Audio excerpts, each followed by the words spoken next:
Hi everybody and welcome back to my channel. Have you ever wanted to create more wallets on your Coldcard hardware wallet? Well, today I have a video going over just that. We're going to be talking about passphrases on the Coldcard. So this is going to be a brief video. It's not going to be technical. I'm just going to give you the information you need to know. That way you can start using passphrases on your Coldcard effectively. That way you can start creating many wallets on your Coldcard. So what we're going to cover is what are passphrases and why use them. And then we're going to jump right into a demo where I'll show you me setting up a passphrase on my Coldcard and setting it up for use with Sparrow Wallet. So let's get right into it. So first off, what are passphrases and why use them? A passphrase adds another layer of security to your 12 or 24 word mnemonic. So it kind of acts like a 13th word. Basically, you have your 12 or 24 words, you apply this passphrase on top of it, and that derives your seed. So if your mnemonic is leaked, the attacker would still need to have your passphrase. That way they can access your funds. So in this sense, it hardens your security a bit more. Here's a simplified diagram showing what's going on here.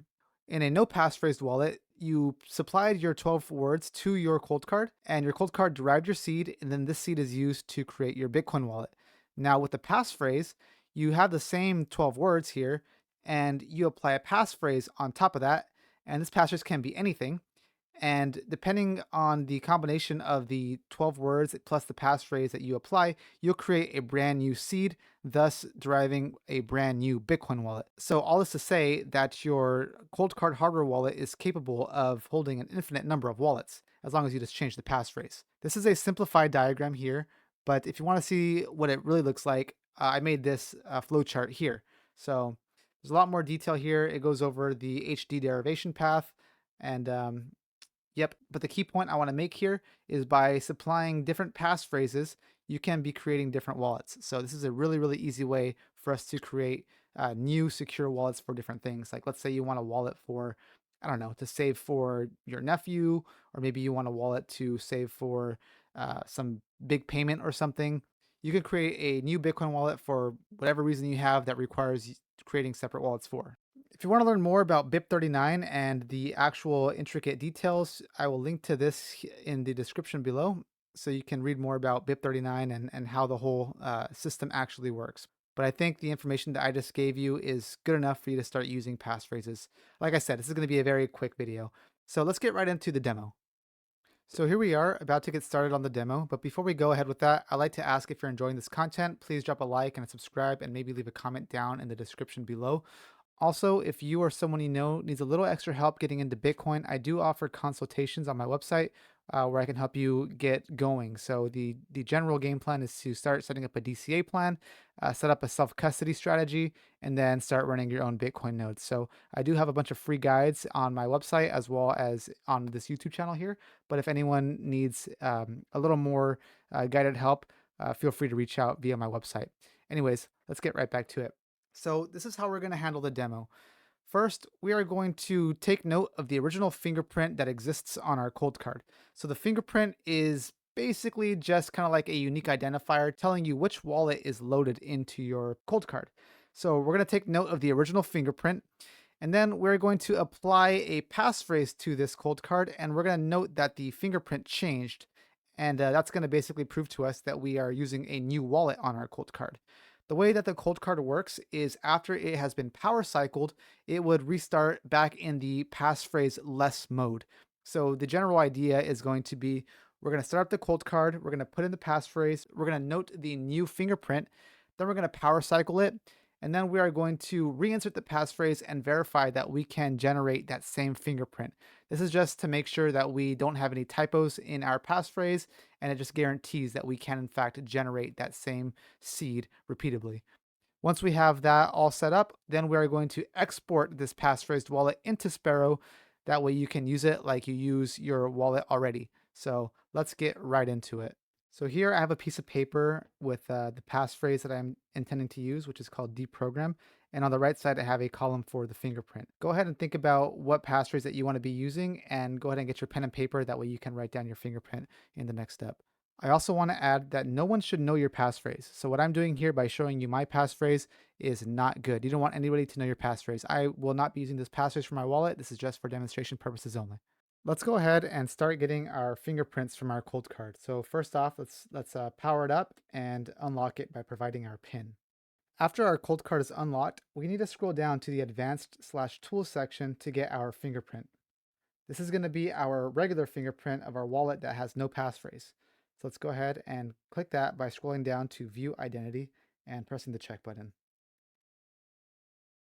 Let's go ahead and write down this master key fingerprint on our piece of paper. Now that we have that written down, let's go ahead and put in our passphrase and generate our new master key fingerprint. All at the same time, we'll be loading up our passphrase wallet onto our Coldcard. So to do that, let's go ahead and let's press the X button a few times to go back to the main menu. And once we're here, we're going to scroll down one to go to passphrase. This is just going to tell us that creating a new BIP39 passphrase is going to create a brand new wallet in our Coldcard, and it's only existing until we power cycle our Coldcard. It even tells us right here that by default, we actually are using a Coldcard, but it's an empty string. I mean, we are using a passphrase, but it's actually an empty string. But what we're going to be doing now is we're going to be providing our own string. So let's go ahead and do that by scrolling down and then pressing the check button. Here we have many options. We have add word, add number, clear all, and apply. We also have edit phrase. So edit phrase is like the most manual way that you can do it. So you're going to be adding in like each character one at a time. Add word, this is a slightly faster way of doing it. So like if your passphrase has one of the words in the BIP39 word list, you can use add word to get there faster. But edit phrase is how I typically do it, just because it gives me that flexibility to see exactly what I'm doing and put in those custom words that probably don't exist. So this is case sensitive. So go ahead and input your passphrase. I'm going to do deprogram all lowercase. So notice closely, you have the 1, 2, 3, and 4 buttons to toggle, and then you use left and right to like scroll the positions, and then up and down to cycle the values. So, X to delete, X to delete. But anyways, I want everything lowercase for deprogram. So I'm going to press 4 to swap case, and then I'm going to scroll to the D, and then that's good. So press 9 or the right arrow to go to the next slot. And then same thing here. I want to press 1 to activate, or I want to press 1 to toggle the letters. I want to press 4 to swap the case, and then I want to go find the P. And I think going backwards might be faster. So let's follow this process to input the rest of our passphrase into our Coldcard. So there's my passphrase. And once you're done, you want to make sure that the last letter is in that box, because if you actually press the right button one more time, that's a space, and that will give you a whole new passphrase if you have a space versus no space. So I don't want that space. So I'm going to press the X to delete that space. And this is my word here. Notice when my word gets too big, it kind of gets smaller, and the next letter gets shifted up a little higher. So that's normal. So once you have your passphrase in correctly, press the check button to lock it in, and we can scroll down to actually apply it now to our Coldcard.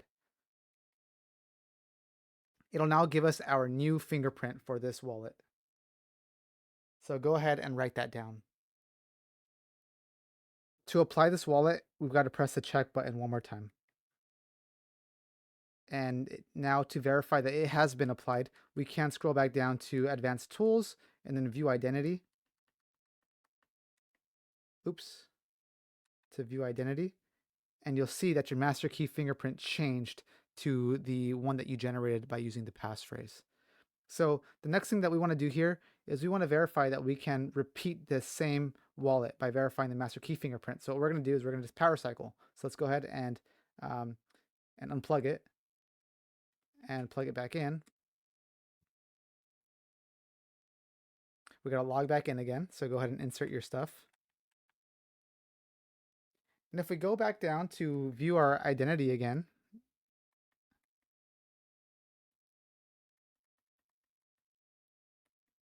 you'll notice that we are back to our original master key fingerprint that we had when we first started.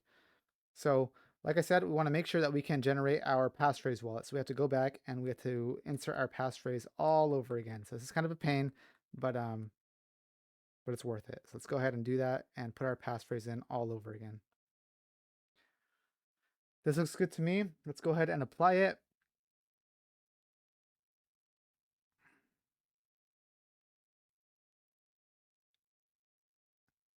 And this passphrase or this master key fingerprint should match the one that you wrote down earlier when you first put down your passphrase. So if this matches with what you had on your piece of paper, you're good to go. Make sure you write down your passphrase somewhere or commit it to memory so you don't lose it. The next thing that we're going to want to do is we're going to want to import this new wallet into Sparrow. That way we can actually use it. So the Coldcard is basically like a brand new wallet now.